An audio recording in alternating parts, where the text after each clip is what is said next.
Hello and welcome to our Sunday evening edition of Arirang News. I'm Daniel Che. President Park is in Mexico City during her first visit to the country since taking office. She'll be kept busy with business forums, cultural events, and more, all designed to help upgrade diplomatic relations with Mexico. Song Ji-sun starts us off with a rundown of the president's schedule there. Wearing a traditional Korean hanbok in red, white, and green, the colors of the Mexican flag, President Park began her visit to Mexico by meeting with overseas Koreans, as she always does when visiting a foreign country. She praised Koreans in Mexico for setting a positive example for Korea through their hard work. Over 12,000 Koreans now make up the Korean community in Mexico after the first Koreans set foot in the country more than 100 years ago. 든든한 가교 역할을 해주신다면 더욱 가까운 이웃으로 함께 발전할 수 있습니다. 항상 대한민국을 가슴에 간직하고 열심히 뛰어주시기 바랍니다. After attending a series of cultural events on Sunday, President Park will sit down for summit talks with Mexican President Enrique Peña Nieto on Monday. This is the first time the two leaders have met since President Park took office in 2013. Her counterpart, President Peña Nieto, has often cited Seoul as an exemplary case of IT and economic development since his election in 2012. In addition to her goal of taking their strategic partnership to the next level, President Park will also seek Mexico's support in reining in Pyongyang's nuclear ambitions through strict implementation of the latest UN sanctions. 멕시코를 비롯한 국제사회가 우리의 대북 정책과 통일 노력을 더욱 강력하게 지지할 수 있도록 성원해 주시기를 바랍니다.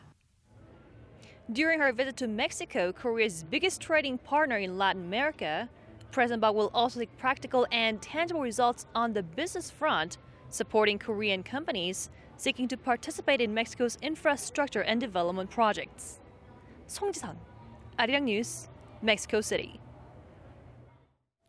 That diplomatic trip is hosting the largest business delegation Korea has ever brought to Mexico. President Park will be accompanied by 145 representatives from 140 Korean companies and business entities. Kim Min-ji takes a look at the potential for Korea in the Mexican market. One of the key reasons for President Park's trip to Mexico, aside from political and cultural diplomacy, is the potential of the market. Mexico is the second largest market after Brazil and Latin America, and it's known for its abundant mineral resources and relatively cheap labor. Its GDP currently stands at $1.2 trillion, and the growth rate is on an upward trend with projections of 4% by 2018.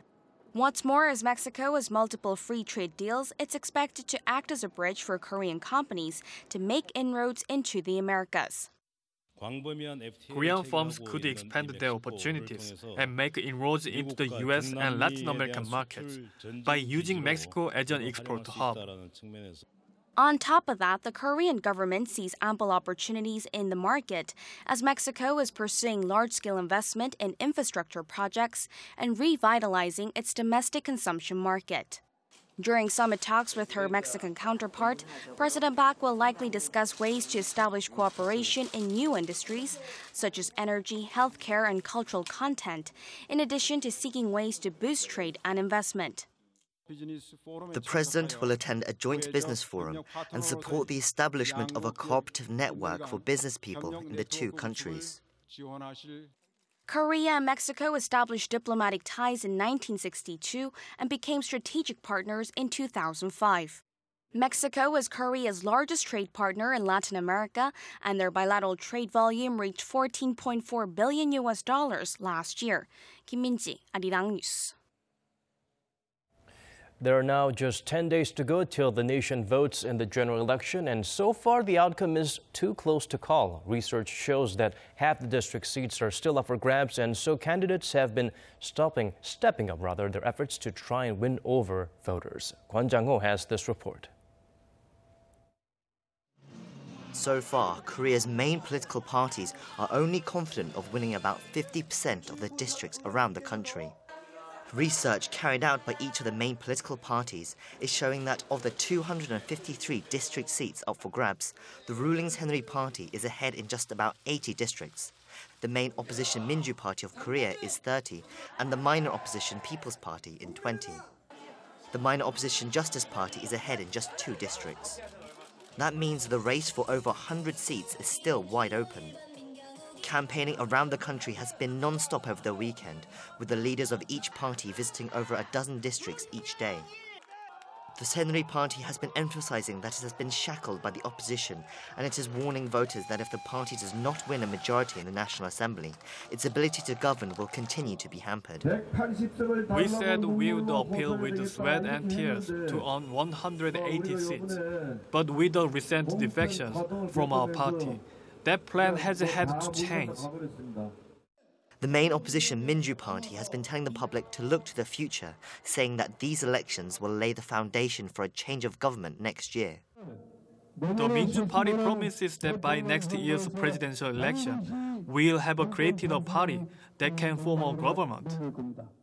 The minor opposition People's Party has been trying to tap into the electorate's disappointment in the failures of the 2 main parties, saying that a new direction is needed.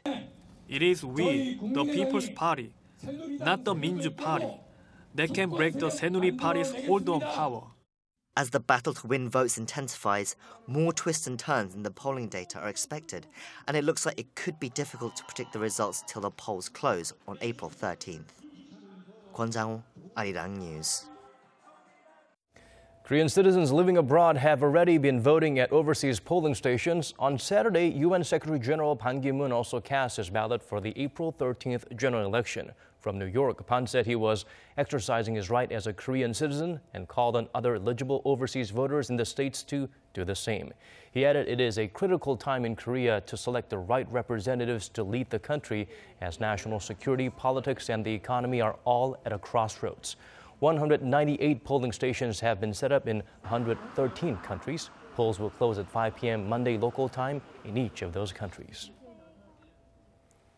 The Korean currency jumped against the U.S. dollar last month, leading the way in gains among major Asian countries. According to Capital Economics, the won soared 8.15% in March, going beyond 1,143 at the end of the month. It easily beat 11 major Asian currencies, including the Malaysian ringgit, which gained 7.97% during the same period. The London-based research firm says Asian currencies strengthened against the greenback as investor sentiment improved on eased concerns about a further Chinese devaluation, not to mention a series of hints that the U.S. central bank will hold its key rate at near zero for a while. Another key factor was the announcement by the Australian Central Bank that it would inject roughly 5% of its foreign exchange reserves into the Korean currency. Korea's top mobile messaging operator Kakao has become the country's first internet company to achieve conglomerate status.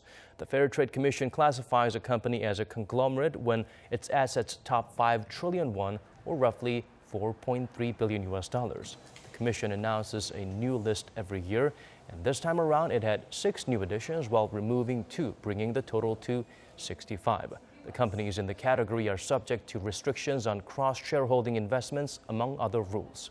Kakao, which merged with web portal Daum Communications in 2014, topped the threshold after acquiring music content company Lowen Entertainment back in January.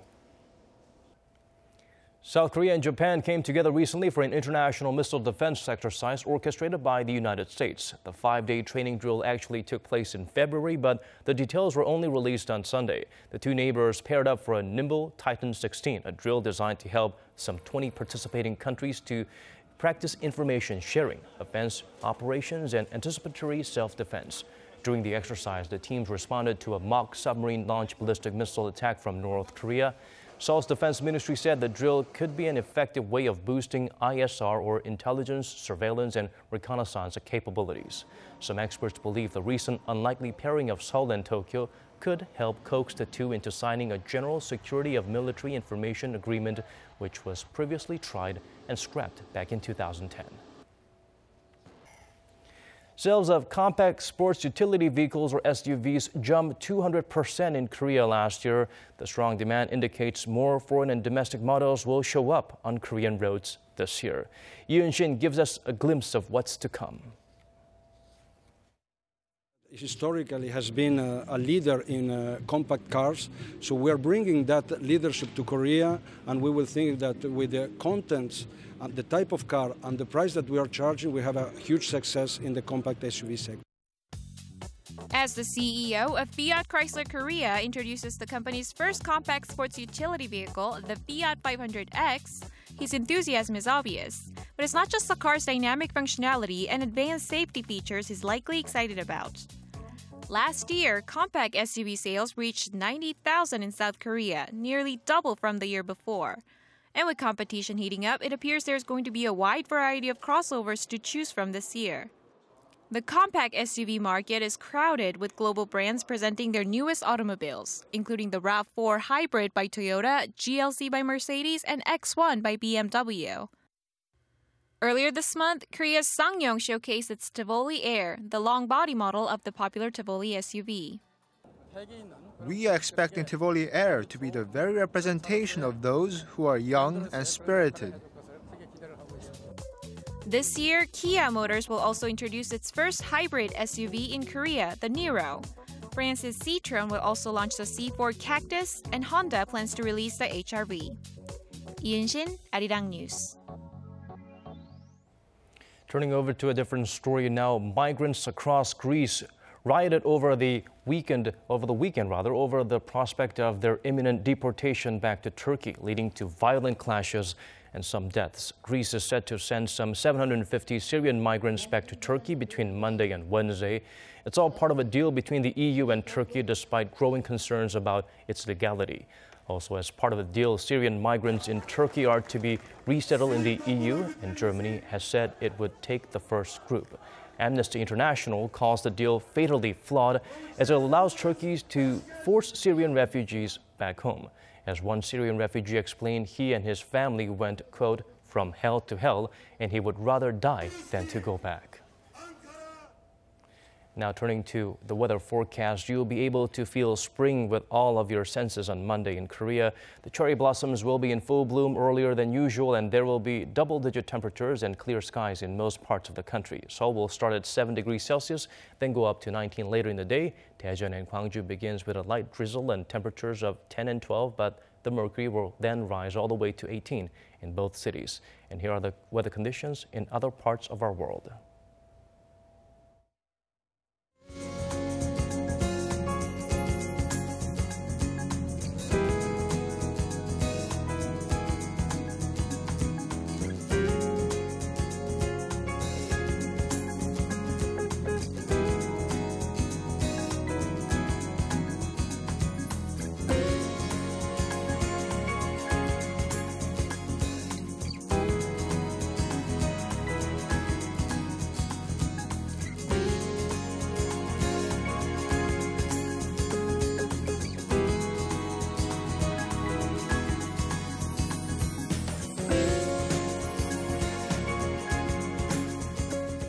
That's all from us for now. As always, thank you for watching.